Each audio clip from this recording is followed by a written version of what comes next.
Welcome to See It and Feel It with Dr. Brett, and I'm Dr. Brett, and today I'm here with Luke Barrientos, who plays baseball in high school, is going to Vassar soon, going to be a D3 player, a pitcher, a fielder, and everything else on the planet, right? Yep. Nice to meet you. Good to see you. I've met you many times, but good to see you on air here. Yeah, good to see you too. Awesome, man. So tell us about this process of choosing a program, coming out of high school, it's your senior year. Tell us how you figured out, Vassar as opposed to other D3 programs. Yeah, so with the whole COVID thing, it was kind of hard to see different college campuses, go to different events. But I really took time to research the schools that I really wanted to go to, somewhere where it's high academic, but also good sports program. So I kind of narrowed it down to somewhere in my region because I wanted to be close to home with everything going on. Um, so I found Vassar from a scout that was scouting me at a high school baseball game. He introduced me to Vassar, and I fell in love with it. Kind of when I went to visit the campus, it was closed, but I just kind of toured around myself with my mom, and just absolutely fell in love with it. Then I contacted the coach, and he was like, "You know what? Let me see a video of you," and we kind of went from there. But yeah, that was basically my process. Eliminating other schools was kind of hard for me because I had um, some other great options that were hard to get rid of, but Vassar really came down to number one. What was it about their program that stood out for you? Because this could possibly help other, high school, junior, seniors sort of figure it out for themselves. You've done a lot of learning, I know, around trusting your gut and developing your intuition. Not everybody has, but, and I'm sure that's part of it. But beyond that, what is it that stood out for you? So it came academics first, which Hmm. Vassar was very very good academic wise, and then it kind of came down to talking to teammates on Vassar team.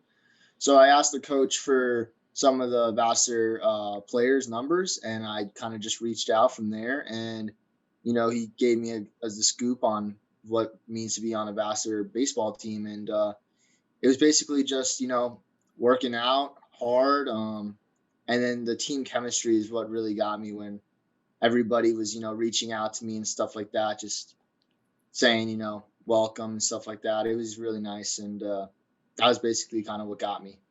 That's fantastic, Luke. How many players did you actually call? Because I love the proactivity. I'm a huge fan of really taking action and developing muscle and being proactive. So, how many players Yeah. did you actually talk to? So I called one player, and then he got me in touch with a bunch, maybe two or three more.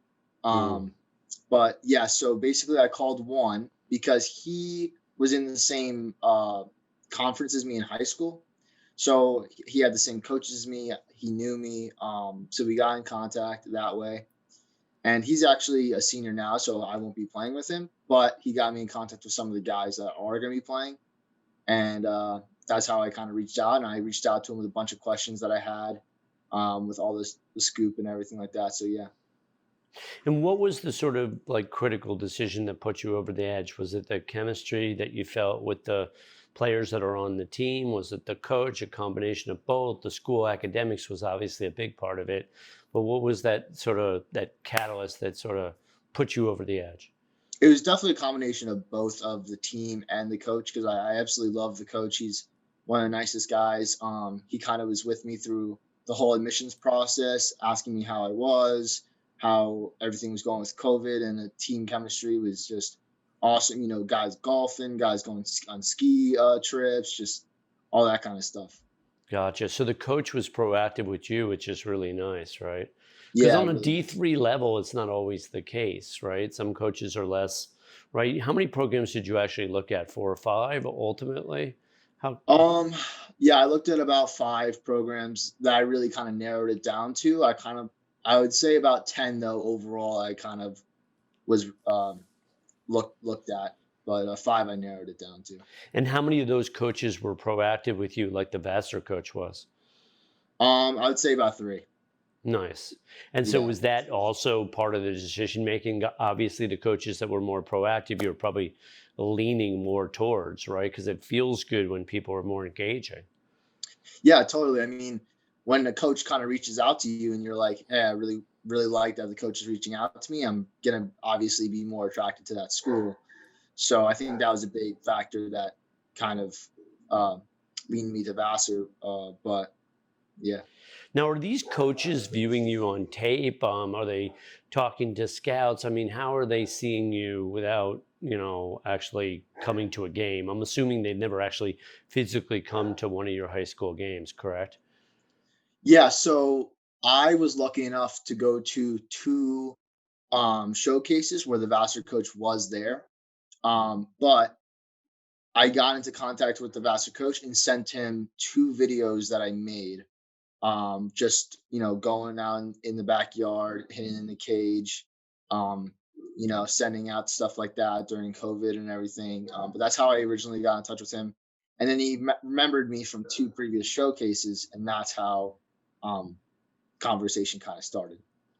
One of the scouts I used to know, he used to do those videos. Did you put those videos together on your own, or did you have some professional help on it? I had some professional help on two of them, and then I made one by myself, just with my friends.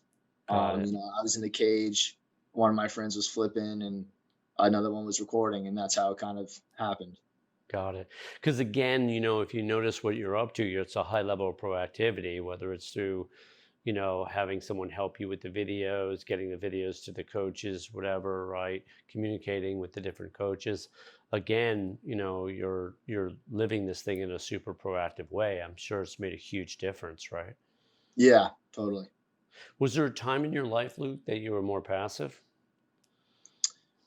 Yeah, so probably before I started talking to you, I was a lot more passive. When I was, freshman, sophomore year of high school, wouldn't even want to reach out to my high school coaches about certain things, helping me with certain things, about the college process. But around last year, I kind of had to be more assertive in reaching out to coaches, putting together more video, going to showcases that are out of my comfort zone, even going to highly competitive showcases or competing in tournaments that obviously are people are better than me, but I have to go out and show them that I'm not afraid to back down from that And competitions. how do the showcases work? Are you invited to those, or do you actually try to knock on doors for those as well?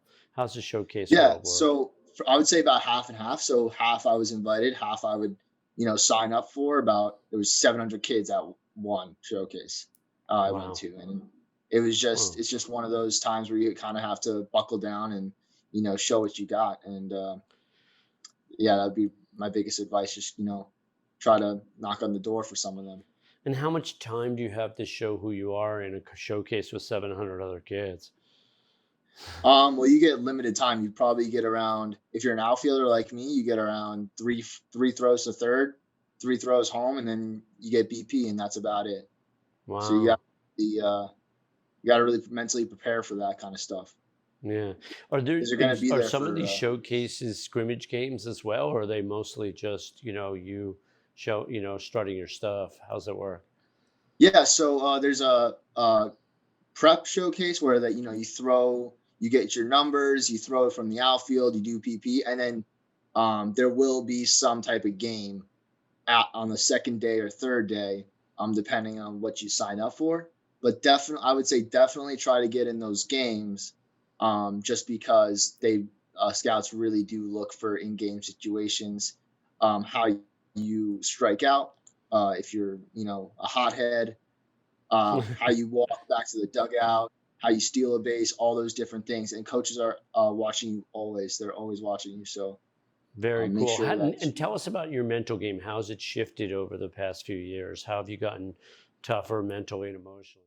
Thanks for watching See It and Feel It with Dr. Brett. And stay tuned for part 2 of this interview. Remember to like, subscribe, and share with a friend.